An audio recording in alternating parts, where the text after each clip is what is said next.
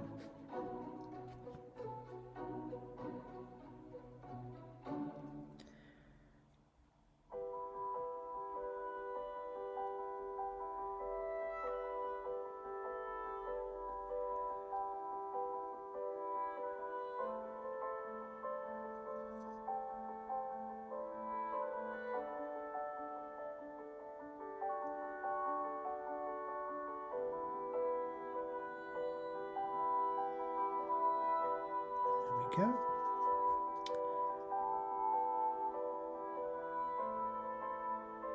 Well, tonight I feel like I'm a lot quieter than I usually am. I don't know if that's because I'm tired and run down. Maybe. So I apologise if I'm a little bit quiet tonight.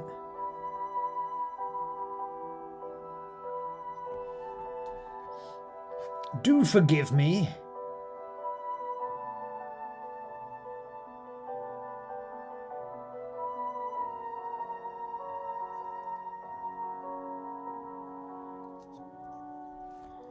These little silver bits to do on the back are actually... I don't know why I chose to paint them like this. Because they're actually a pain in the backside to paint. They're a big annoyance to get round to that bit.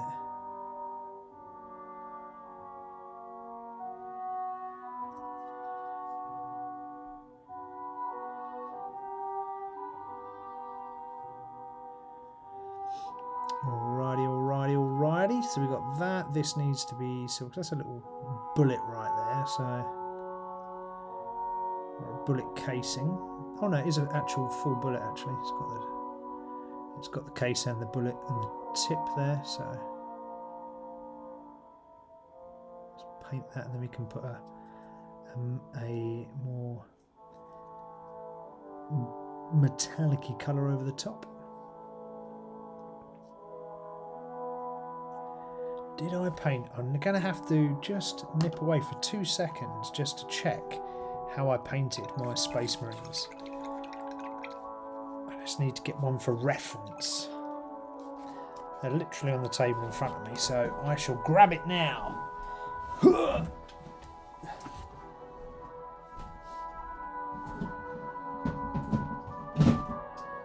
I'm still here, don't worry, don't panic.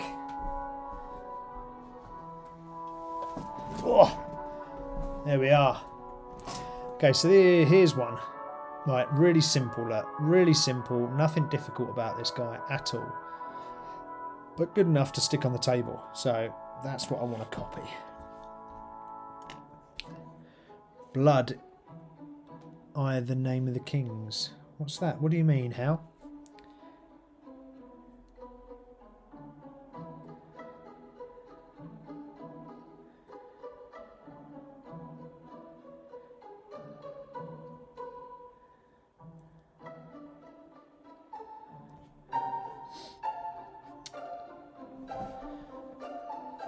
Oh, we should have done our muscle moment as well. I haven't even done that yet.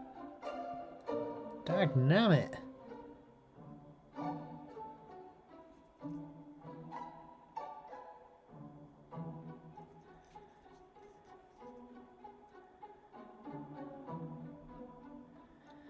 Need to sort that out, don't I?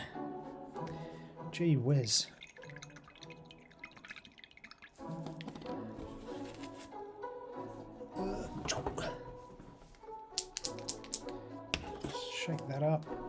Shake that up just because I want a dollop of red.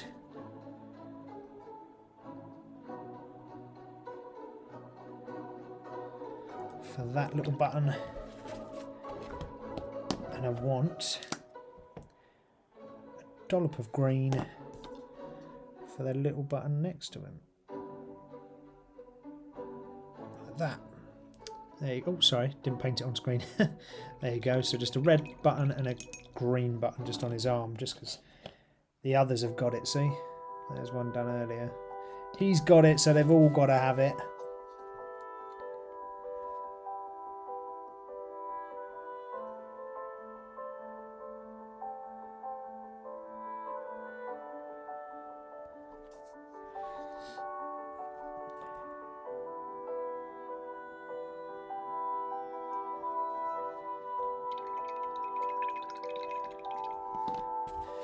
add some silver to his weapon. There's lots of silver. Oh, don't ask. Oh, okay, I shan't ask. You can't put a statement out there and then say, don't ask.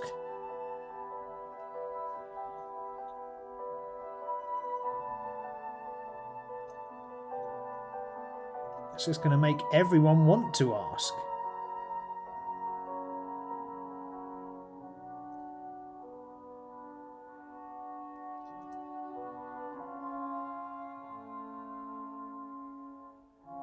So I best pause really and do the muscle moment, better I?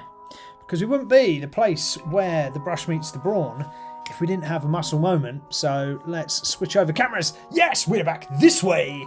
So you can see me in the full frontal mode. So let's talk about our muscle moment. We wouldn't be the place where the brawn meets the brush if we didn't have that 5 minutes of muscle fitness kind of chat. And this week I wanted to talk about pain and injuries and sort of 5 quick tips on how to sort of identify and deal with them rather than sitting on them, which some of us may well do. So 5 top tips, and here we go. Number 5. Listen to your body. Only you know your body. Nobody else. I don't know it. The doctors don't know it. Only you know your body as well as you know your body. And what do I mean by that? Well, you've got to start really listening to how your body reacts to things. For example, I went out for a run at lunch today. Very good run, all went well. And my legs feel a little bit stiff afterwards. I'm thinking, oh, I should have done some more stretching than what I did. I didn't do enough. I've got a little pain in my calf and I'm thinking, oh, okay, are the trainers right for my feet? Am I overpronating or supinating or whatever? So you've got to listen to everything. As soon as you've done an exercise, just listen to the body, feel how it feels, and then when you do it again and again, are you replicating the same pain? So is it just muscle pain where you're straining the muscle a little bit and the muscle now needs to grow because it's a bit of a delayed onset muscle soreness? Or have you done something a little bit more than that? And the more you become attuned to it, the more you will realise, and you'll be able to sort of almost self-diagnose your injuries pretty easy. So if you get sharp and persistent pain, it's not often very good that you're getting sharp and persistent pain. So it's generally a warning sign. Stop, go seek help. Number 4. Distinguishing pain types. So as I just mentioned there, learning the difference between delayed onset muscle soreness versus an injury. Oh, you're going. Will, I'm going for now. Okay, no worries, dude. Take it easy. Have a good one, Hal. So distinguishing those pain points. Delayed onset muscle soreness, as I said, is just an aching muscle. Sharp stabbing pain or something similar to that is generally an injury. So try to start to distinguish, and the only way you'll start to be able to distinguish that is by doing more exercise. The more exercise you do, the more you will become comfortable in understanding how your body reacts to things. Number 3 is rest and recovery. Do not train through just because you think you have to train, okay? You don't always have to train to gain, all right? Remember that. I don't have to always train to gain. Rest is a major part of progress, so you need that rest to be able to build those muscles up because obviously during the exercise you rip them and they tear, and then the sleep and the rest and the recovery enables them to grow bigger. So do not neglect your rest and recovery. And your rest and recovery is also part of that is stretching, which brings me on to number 2. I couldn't remember what point we was on then. Rehabilitation matters. So stretching, mobility, and sort of seeking even professional advice or attending classes where you can do things like yoga, just general stretching, or physiotherapy type treatments such as massage are really going to help you and enable you to keep going and keep pushing your body, because training and to gain, you're going to have to push. But the rest and recovery is going to allow you to do more of it and quicker, and allow your body to stay in tip-top shape. And number 1, prevention over cure. So, with all of those things in mind, if you've got some sharp pain in your foot when you're running every time, and you look at your trainers and you think, oh, it's got a hole in, that's why, but I'll keep on running on them, that's not good, because you're going to then have to cure the injury that you've created. So rather than curing it, if you notice something like the hole in your trainers, prevent anything from happening, go and get a new pair of trainers. If you see you're doing a chest press and you feel that, I don't know, your shoulder's not quite right and you keep on getting a click, go and see someone before it exacerbates into something else, okay? So, the last one, prevention over cure. That is our muscle moment. That is where the brawn meets the brush. There we go. Back to our painty, or our world of painty. I'm just going to move my chair for you. I'm just not feeling that my chair is working for me today, which is rather annoying. So I can just adjust that slightly, because I feel that my table is really far away from me. But anyway, we are back with our Space Marine, our desolated Space Marine. So you will notice we are putting some silvers on the rifle, so we're just sort of starting to put a little bit of detail on here, which is fine. You don't need to do too much, just pick out a couple of the little lines and bits and bobs that you can see. Give it a little bit of detail, doesn't need to be too much. Again, we're getting them tabletop ready, not Golden Demon Award ready. So it's normally with these sort of rifles like this, you're picking out the small little raised portions of the weapon. That's generally all I do. Pick out the sort of bits that stick out the most. They get some paint love, and the rest stays black.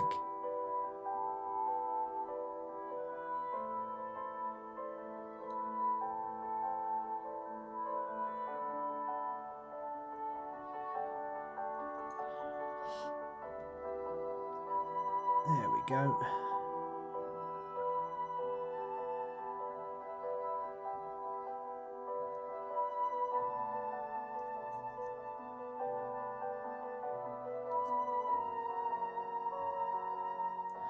Oh, Optimus is jumping in. What are you saying there? Noticed a trend at the gym lately with girls trying to build their physiques to resemble anime characters. Not that I'm complaining. Yeah, I don't know. There's a sort of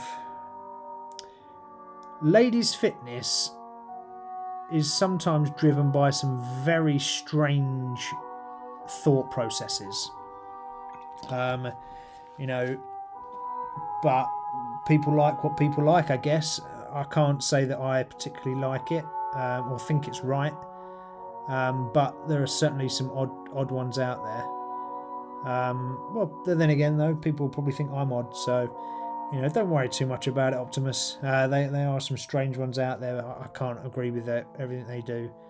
It's like the ones I see, and I've spoken about it on this channel before, that, you know, they wear weird Crocs or flip-flops in the gym, you know, which I cannot get. Or they have an Apple Watch and they tie it around their ankle. And I'm like, why are you tying your Apple Watch around your ankle? Is this some kind of weird fad or phase or cool thing and only cool people do? Tying bloody Apple Watches around their ankle? Again, don't get it. But I don't get most of what younger people do, if I'm honest. I don't understand it. There's some really strange. It's a bit like, you know, you're saying anime characters. And I apologise to any lady that I might be describing right now. But it's a bit like ladies that have fillers put in their lips. right? I never get this because I don't personally know any bloke that thinks that it's really attractive. And all it reminds me of is years ago. I don't know if anyone remembers, not that it was a cartoon when I was a kid, but I remember because of kids and things like that, that there was a program called Bratz, and it was a program for girls designing. There's a doll line that came out. Now, if you just Google Bratz doll, right, look at those Bratz dolls and look at the current trends in makeup, eyelashes and lip filler and all of that crap. All that the girls are doing nowadays are looking like these stupid Bratz dolls. I don't get it. I think it's the most unattractive thing ever. But that's my opinion, you know, which I'm entitled to, and there'll probably be a million people that go, well, there are millions of people that disagree with me because, quite frankly, it's a thing and people pay lots of money for it. But I cannot see, and I don't know any men that actually like that look. It's weird. But, hey, this is what people do. Unfortunately. Butterfly's Horse says, I've just rejoined a gym. Not sure I'll be going for that look, though. No, don't go for that look. Christ alive. I shouldn't use the Lord's name in vain, but no, do not go for that look. It's absolutely hideous. I don't know why girls do it. I don't get it. If there's a girl that's watching that can tell me why girls, or why girls find it in themselves that they want to have like inflatable lips that look like they've got, like, I don't know, a sausage for a lip, or they have eyelashes that look like caterpillars, like fluffy caterpillars, because they're so big. I don't get it. And if there's any blokes out there, are any blokes out there actually like that? I mean, God, it confuses the crap out of me, because that's not my cup of tea whatsoever. So yeah, so I find that a really weird scenario where girls do that, if I'm honest. Not my thing at all. But hey, if there's a girl that's watching that has all that and wants to tell me why and why it's such a big thing, please do, because it confuses me every day when I see these strange habits going on in the world. What else we got here? So we've got that, so we need to do that a little bit. Yeah, so I just don't know why. It's not attractive at all.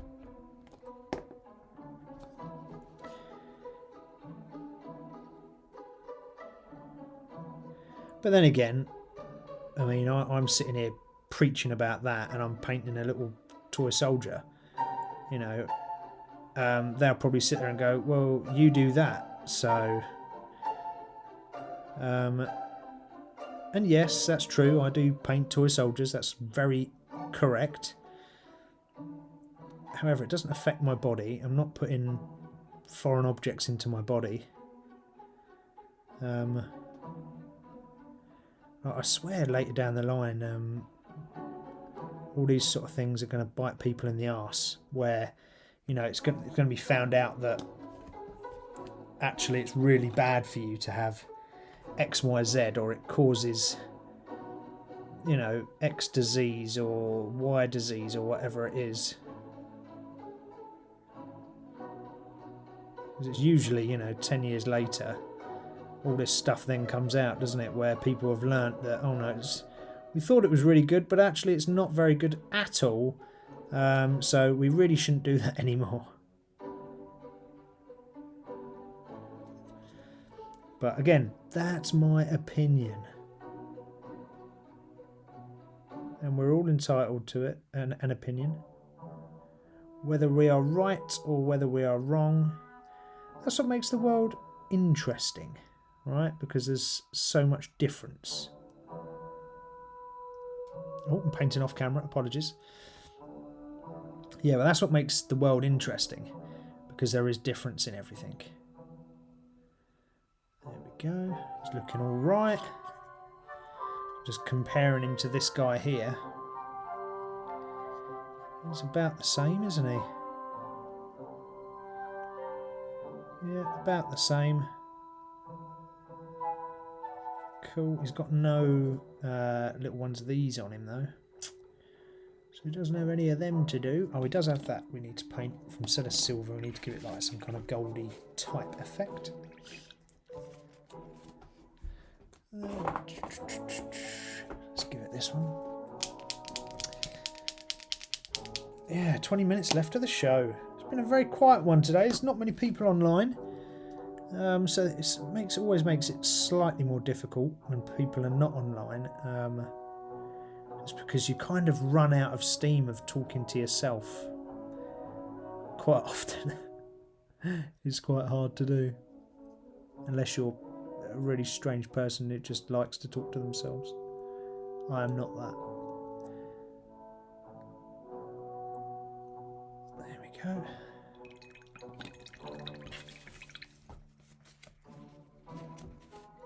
So we need to give him a skin colour. That's what we need to give him, because really now there's not a huge amount left. There is the red.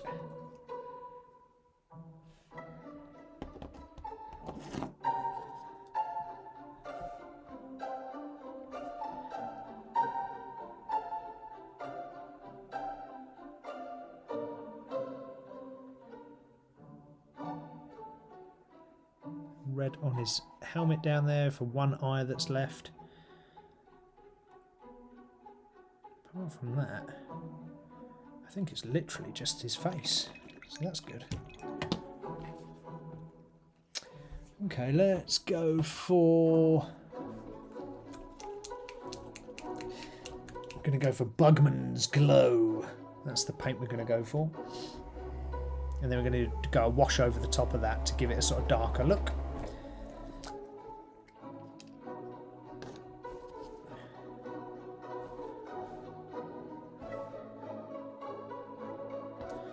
There we are. Yeah, seeing as there's not many people on it, I'm not sure whether I should do the hobby horror moment.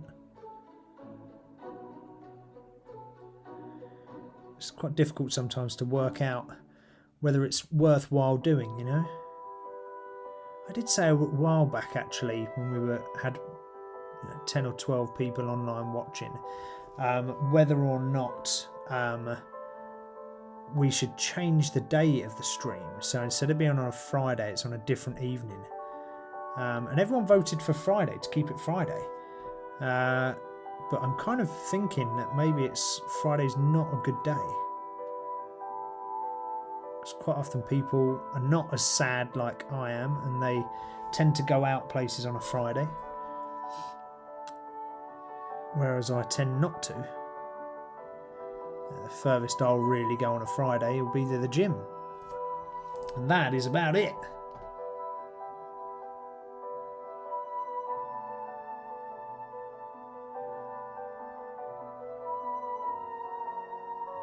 But if there's a day that people think would be better, would work better, I'd be interested to hear that. Because I want to make the value for you guys. Not for me, I'm not bothered. But when there's not as many people, it's not quite as interactive in terms of the chat. You know, it's not quite the same when there's not many people online.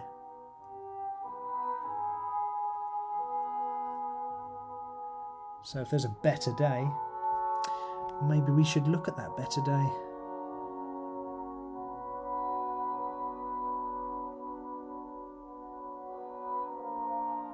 Go.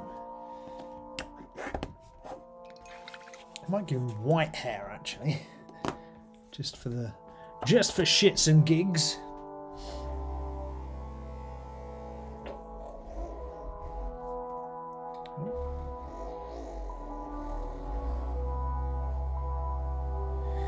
mix up that white, because this is really thick, this white. I don't know why it's so thick.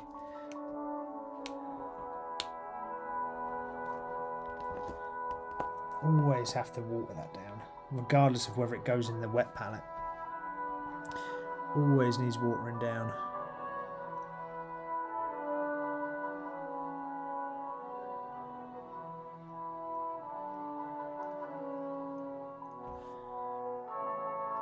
There we go.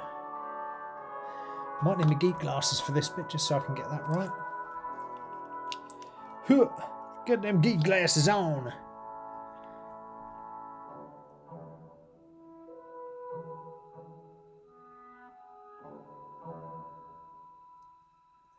What you're saying in the chat, earlier in the week might be better. People looking for a distraction in the evenings after work. Yeah, that's what I was thinking. So maybe I'll change it to like a Wednesday or something.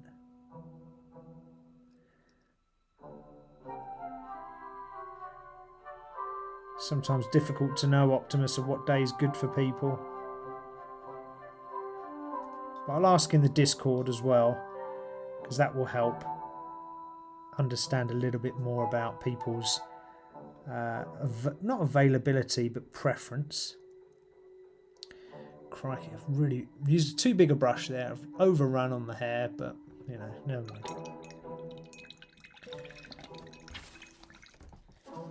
Just wanted to give him a white mohawk because I thought it looked cool. Yeah, what about else about? I'm gonna skip the hobby horror moment this evening.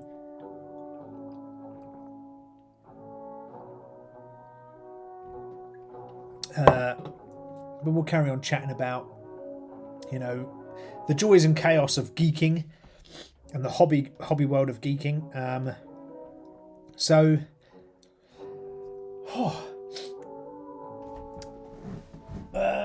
What about here? I was thinking, like, geeks in general, there's quite a rise, I've seen anyway, in adults sort of re-establishing their geek. You know, their lost geek, whether that is through attending shows or whether that is through, you know, these sort of retro toy shops that keep popping up. There seems to be quite an appetite for people to re-find their adult geekness. And I don't know whether that is because of how the world is right now, and the world is pretty, especially in the UK, if you're you know, watching elsewhere, but in the UK it's pretty doom and gloom right now. So is it because the world is quite doom and gloom and people just want an escape from that doom and gloom? And more adults are getting back into geeking, or geek hobbies. But I've seen a huge uprise, whether it's in the Pokemon scene, whether it's in retro games, whether it's in retro toys, you know, Warhammer, D&D.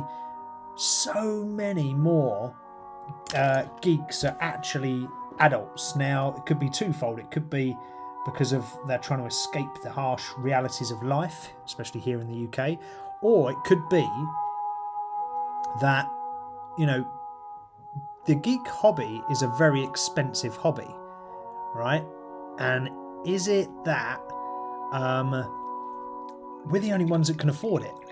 The people that are slightly older, you know, younger people can't really afford getting into that because it's so expensive. Look at Warhammer, it's so expensive, you know.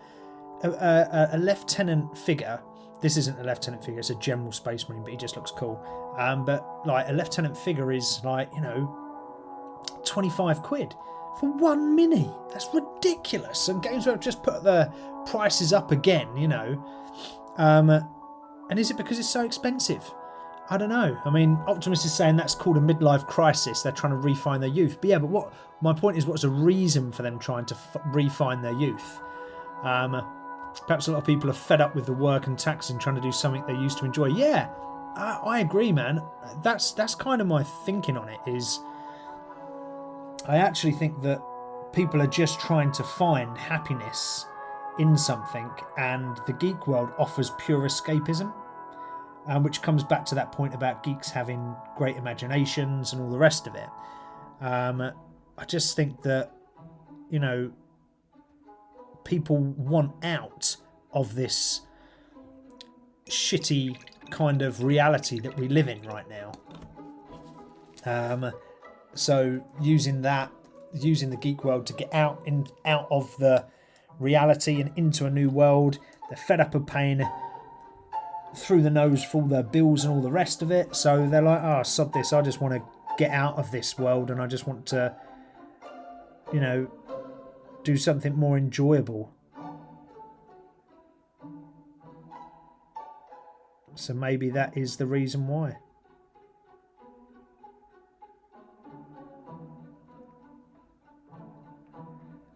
There we go.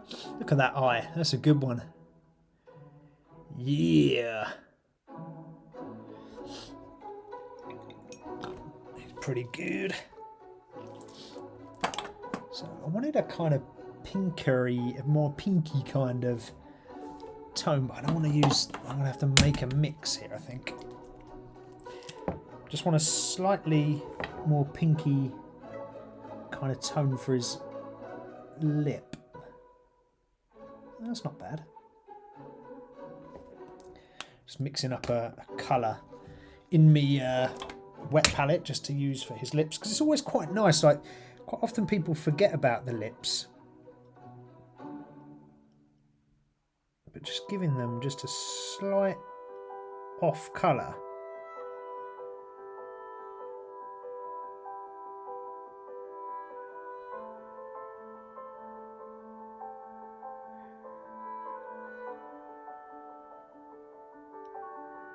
I don't know if that too much makes too much look like lipstick. I don't know. No, that looks alright. That looks okay. Don't want it looking too much like he's got lipstick on. Crikey, the Emperor will have a heart attack. There's no women in the Space Marines, he says. There we go. It looks quite cool. But yeah, just like an off... Generally speaking, when you're doing faces, people forget to do the lips, and just having an off shade, or a slightly lighter, shade of the skin tone you've used, generally gives you a nice little lip colour. So it's always worth having a little go with that. Run that across there gently, just because I could see some of that undercolours coming through. There's a little bit around his chin that I needed to sort. There we go. It looks alright though so far, that guy. Looks pretty cool. The next part really is about the damage, doing all the battle damage on him, including his blood and guts eye.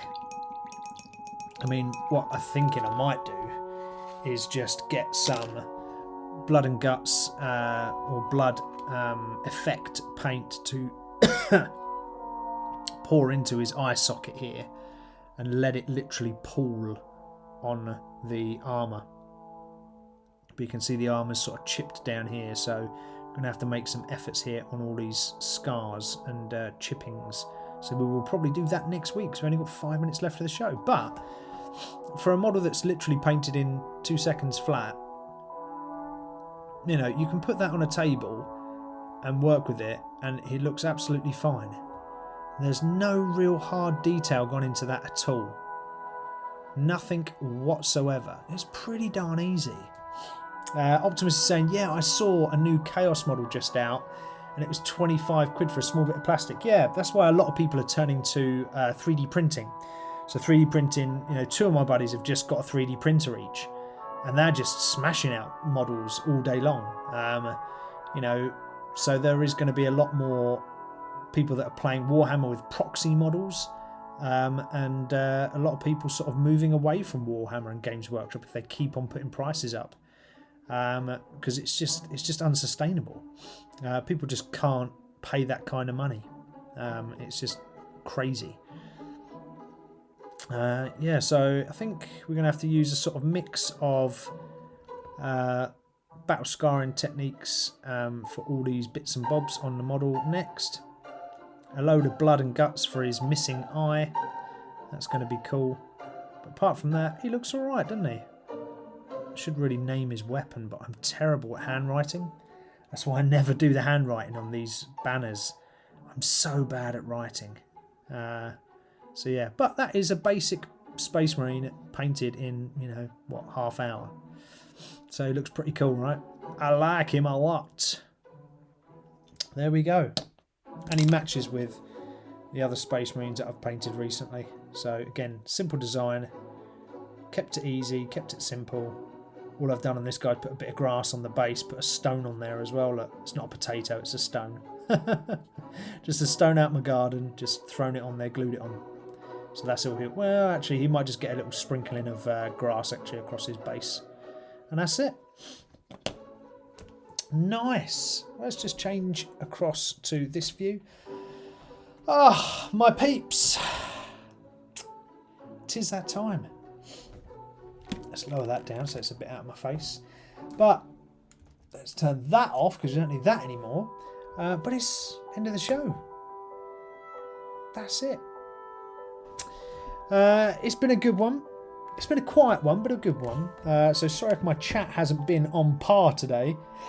I think quite often when there's less sort of you guys knocking about, it then has a knock-on effect on me and my sort of energy levels, perhaps, or also it also gives me the opportunity when you guys are chatting away to have like a bounce off of you and have a conversation about what you guys are talking about. So, for example, Optimus is talking about a new Chaos model. It was 25 quid for a small bit of plastic. Absolutely agree.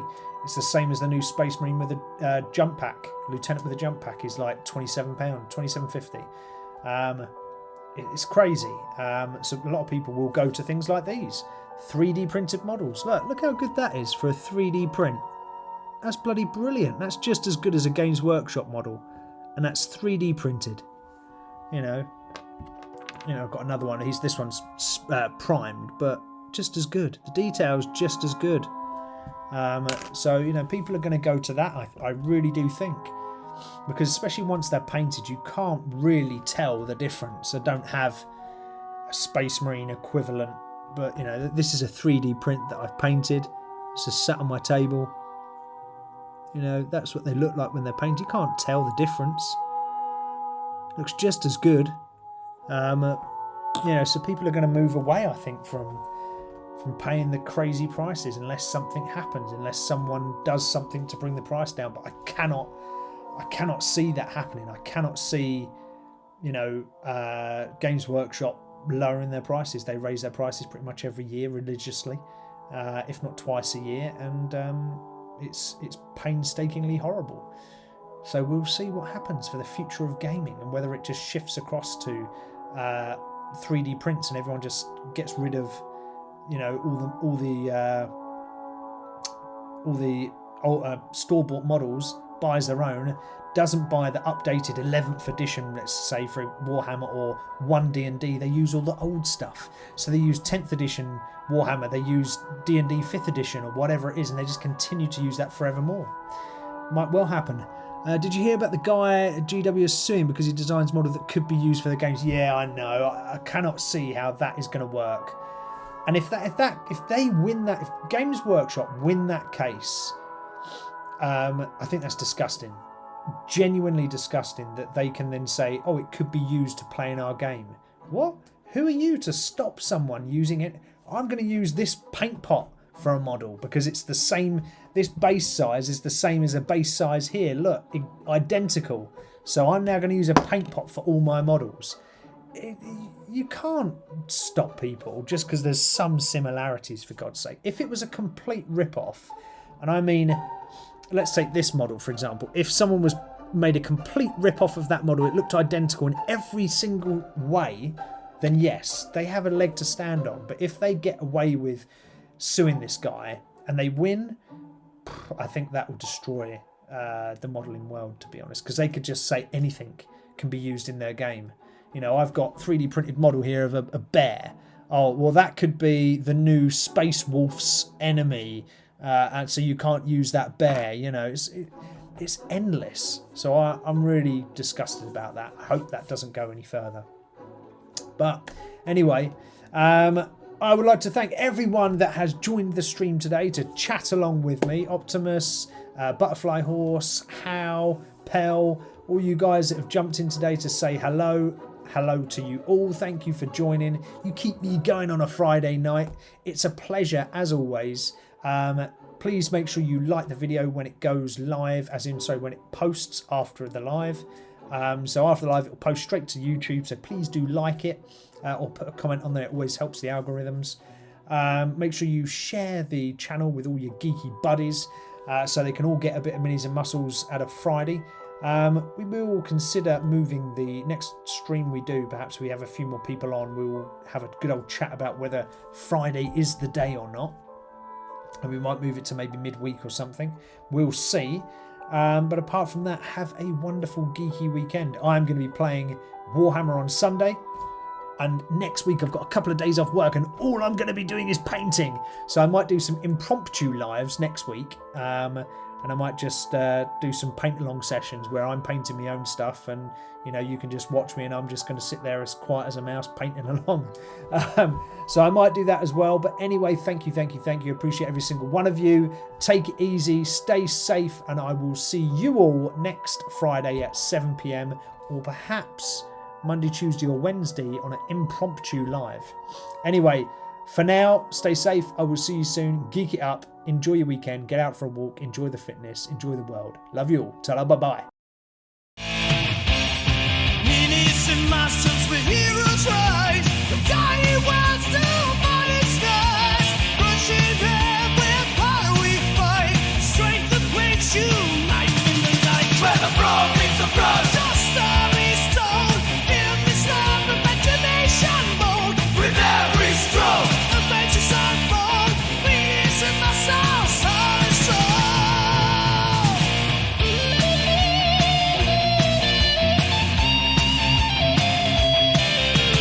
Guidance in hand and worlds to explore. Roll the future, hear the dice roar. Gaining realms of muscles drawn. Together in this place where we belong.